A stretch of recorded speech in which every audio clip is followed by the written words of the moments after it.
wrapped with strips of linen and a cloth around his face. Jesus said to them, "Take off the grave clothes and let him go." And I am so persuaded that many of us have some dead ideas, dead dreams, dead hopes, dead expectations, dead gifts, dead talents, and God is commanding us for them to come forth. They have been wrapped in the grave clothes of doubt, disappointment, fear, distractions, but today is the time to take off those grave clothes so that God can be glorified and that we can receive all that he has promised for us. And I really want to focus on or highlight the fact that there are a lot of people, and I'll even say my own self, we have some dead gifts. God has given us gifts. Some of us, God has told us what he wants us to do.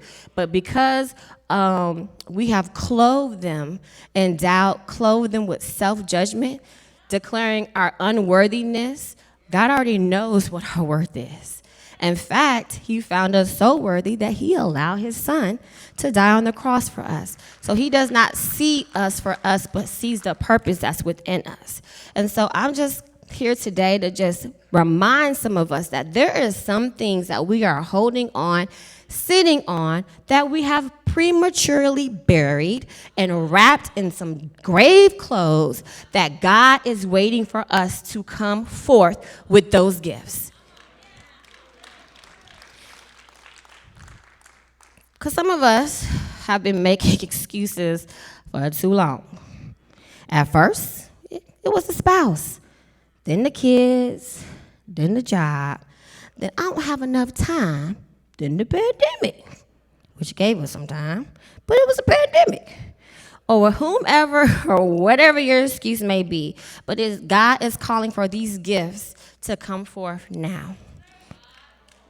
And what I love so much about the word dead in verse 44, it has the exact same meaning as the word dead that described the widow's son in Luke chapter 7, verse 12. So Jesus was in the city of Nain and came upon a funeral procession. And Jesus saw this widow mother and had compassion for her and told her to weep not. Then he touched the coffin. And the son sat up and began to talk. This word dead for this son is the same word dead that described Lazarus. And in both situations, when Jesus came to the scene, when they allowed Jesus to come in, both situations were resurrected back into life. So if we allow Jesus to come into our situations, that means we just got to truly relinquish our own selves. And some of us are too smart for our own good. Too smart, too intelligent, too many degrees, too educated for our own good. So educated, we living in nothingness. Living in lack because we are overlaying our intelligence instead of overlaying God's word over all things that concern us.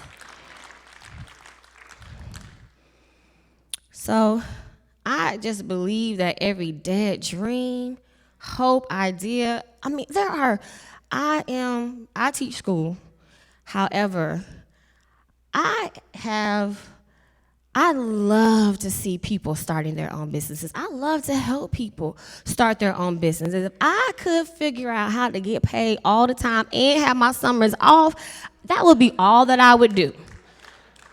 We help people start their own businesses. There are dead businesses sitting in this room. That wasn't a business plug.